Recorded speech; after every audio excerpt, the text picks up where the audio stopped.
Okay, so sekarang ni kita akan cuba untuk buat beberapa soalan dalam modul kamu. Okay, pertama sekali soalan bahagian A, soalan A, iaitu nyatakan sama ada unjuran rajah berikut merupakan unjuran ortogon atau tidak. So dia nak suruh kamu tengok gambar rajah ni dan tentukan sama ada unjuran yang terbentuk itu adalah unjuran ortogon ataupun tidak. Okay, maksudnya kamu kena berpegang kepada konsep yang atas ni tadilah. Okay, so kita tengok contoh dahulu dekat sini. Dia bagi kita objek kita adalah sebuah cube, ataupun kubik, sebuah kubik, yang mana, dia ada image pada satah dia. Sekarang ni satah dia adalah satah mengufuk. Kita tahu dia adalah satah mengufuk. So satah mengufuk kita pandang daripada atas, kita akan nampak bahagian bawah ini. So image yang terhasil kita tengok sama saiz dengan bahagian atas ni, bahagian bawah objek ni. Dan kita tengok juga unjuran 1, unjuran 2, unjuran 3, unjuran 4 dia semua adalah 90 darjah daripada satah mengufuk. So automatik ini adalah unjuran ortogon. Terus tulis macam tu je sebab dia suruh kita nyatakan. So settle untuk contoh. Cuba kita tengok soalan 1 pula. Soalan 1 dia bagi objek kita di sini adalah silinder. Kita dapat satah mengufuk. So satah mengufuk kita pandang daripada atas. Kita akan nampak permukaan di bawah ini. Yang mana kalau kita tengok image yang dia bagi dah betul, sama, bulat-bulat sama. Tetapi yang berbezanya kita tengok pula garis unjuran dia. So garis unjuran di sini sengit, bukan 90 darjah, sengit daripada satah. So bila garis unjuran dia sengit bukan 90 darjah, so automatik dia adalah bukan unjuran ortogon.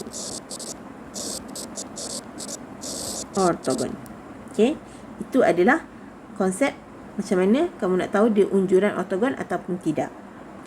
So untuk soalan 2 dan 3 kamu cuba untuk buat sendiri.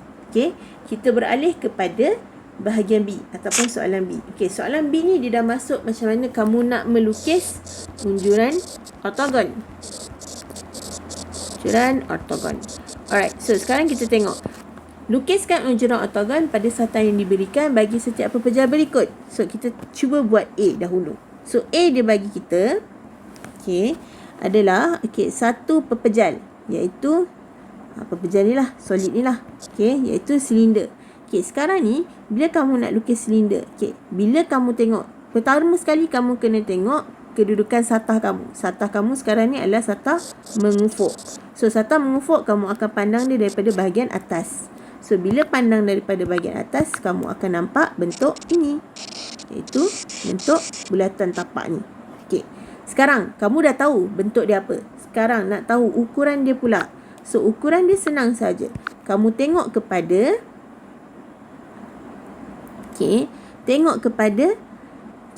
ukuran diameter yang diberi ni. So dia dah bagi kat sini bulatan kamu atas dan bawah saiznya sama. So kita boleh anggap bulatan di bawah ini diameternya adalah 4 cm. So untuk bina bulatan kita tak guna diameter, kita gunakan jejari. So daripada diameter kita nak dapatkan jejari, kita akan buat diameter bahagi dengan 2. So 4 bahagi dengan 2 sama dengan 2 cm. So jejari yang kamu kena gunakan adalah 2 cm. So kamu ambil kamu punya jangka lukis, ukur 2 cm dan terus sahaja buat satu bulatan. Macam tu. Dengan syarat jejari di sini adalah 2 cm. Yang ni tak cantik sangatlah sebab saya guna tab dan saya tak gunakan jangka lukis. Tapi anda perlu gunakan jangka lukis. Ini wajib. Alright. So akan dapat macam ni lah. Alright. Itu untuk soalan A. Kemudian untuk soalan B. Tengok pula untuk soalan B. Untuk soalan B dia bagi satah kamu adalah satah cancang. So kalau satah cancang, kamu akan pandang dia daripada bahagian tepi sini. Bila kamu pandang sebuah kon, sini adalah kon, kamu akan nampak macam cikgu tunjukkan dalam video GeoGebra sebelum ini. Bila kamu nampak kon itu daripada pandangan sisi, sebenarnya kamu nampak dia adalah bentuk segitiga. Segitiga macam ni. Sekarang ni kamu akan lukis segitiga. Kamu dah tahu tapak dia adalah 5 cm sebab tapak dia ni adalah diameter bagi bulatan dia. So kamu boleh lukis satu tapak 5 cm. Okey.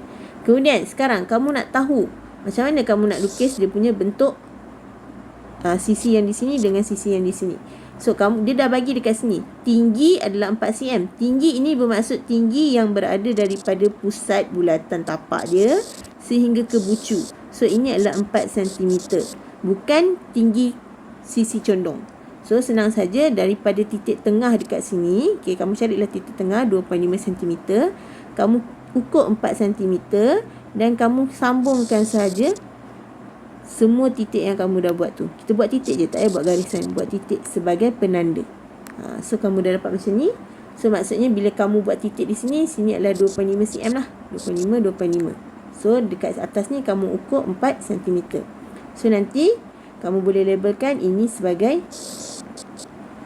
4 cm. Macam tu konsep dia. Okay. Alright. So, itu adalah untuk soalan B. Okay. Sekarang ni sila gunakan pembaris ya. Sebab yang ni saya tak gunakan pembaris. Sebab saya menggunakan tablet. So, lukisan dia memang akan jadi macam tu sikit lah. Alright. So, itu adalah untuk kalau macam ni kita pandang daripada mencancang. Okay, sekarang ni, kalau kamu tengok, kedua-dua lukisan yang saya buat ni, semua adalah menggunakan garisan padu. Garisan biasa. Sebab semua ni saya nampak sisi dia. Kalau saya pandang daripada atas, saya nampak sisi bulatan. Saya nampak dia punya garisan bulatan. Okay, kalau saya pandang daripada bahagian sisi sebelah pun, saya nampak kon ni, saya nampaklah sisi tapak diameter dia dan juga sisi yang di sini. Saya nampak bendanya. Sebab tu saya guna garisan padu. Okay, macam mana pula kalau sisi yang saya tak nampak, saya perlu gunakan garisan putus-putus. Okay, sekarang kita tengok pada soalan E. Okay, soalan E, dia bagi kita satu prisma. Okay, yang mana prisma ni sebenarnya dia tunjukkan tapak dia pada kita. Okay, sebab kita nampak dekat belakang ni garisan putus-putus menunjukkan dia berada dekat belakang lah. Kalau bentuk 3 dimensi kan. Okay, so bila satah dia satah ufuk, satah mencancang, kita akan nampak dia daripada bahagian sini lah. Okay, kita tak akan nampak dia daripada atas, kita nampak daripada bahagian sini. So, disebabkan yang kita nampak tu adalah tapak. So, tapak yang kita nampak ni adalah tapak segi 4. So, tapak ini.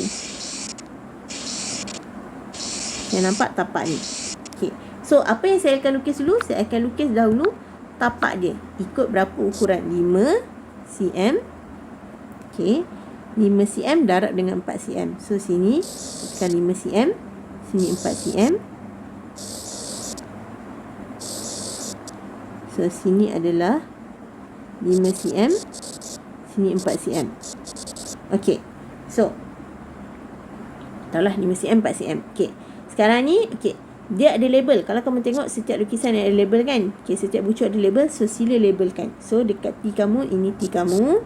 Okay, ini kamu punya P. Ini kamu punya Q. Ini kamu punya U. Okay, labelkan dia begitu.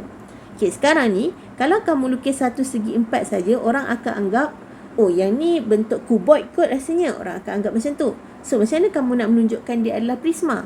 Kamu tahu dia prisma sebab dia ada bucu kat belakang dia ni, iaitu SR. So, tapi kamu tak nampak bucu kamu daripada pandangan sini. So, macam mana kamu nak menunjukkan dia tu ada bucu? Kamu kena gunakan garisan putus-putus sebab dia dikira sebagai sisi yang tersembunyi. Okey, macam mana nak buat ukuran dia? Kamu tengok. Bucu ini betul-betul berada dekat tengah-tengah. 3 cm, 3 cm. So, maksudnya dia berada tengah-tengah lah sebab garisan condong dia sama saiz. 3 cm, 3 cm. So, maksudnya 5 cm ni kamu bahagikan dengan 2. So, kamu akan lukis satu garisan putus-putus di tengah-tengah garisan ini. So, buatlah garisan putus-putus. Okay, buat garisan putus-putus. Tak tengah pula. Tengahkan betul. So, putus-putus. Okay, so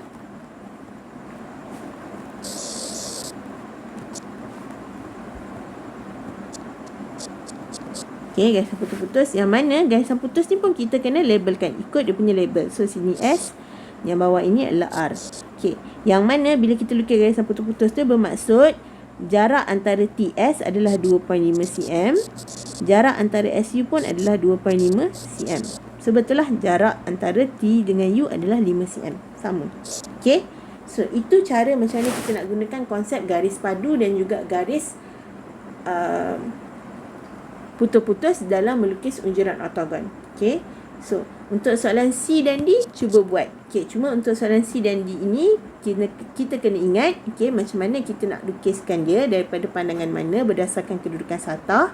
Dan kita kena labelkan juga mengikut abjad yang diberi di sini.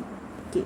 So, itu sahaja untuk hari ini. Kita belajar tentang beberapa perkara. Yang pertama, kita belajar tentang apa yang dimaksudkan dengan unjuran ortogon, apa konsep permukaan, apa konsep satah, apa konsep normal kepada satah, dan kita juga belajar macam mana kita nak tentukan sama ada unjuran yang terbentuk itu adalah unjuran ortogon ataupun tidak, dan cara untuk melukis unjuran ortogon berdasarkan kedudukan satah cancang ataupun satah mengufuk. So, itu sahaja untuk hari ini. Sekian, terima kasih. Jumpa lagi dalam video akan datang.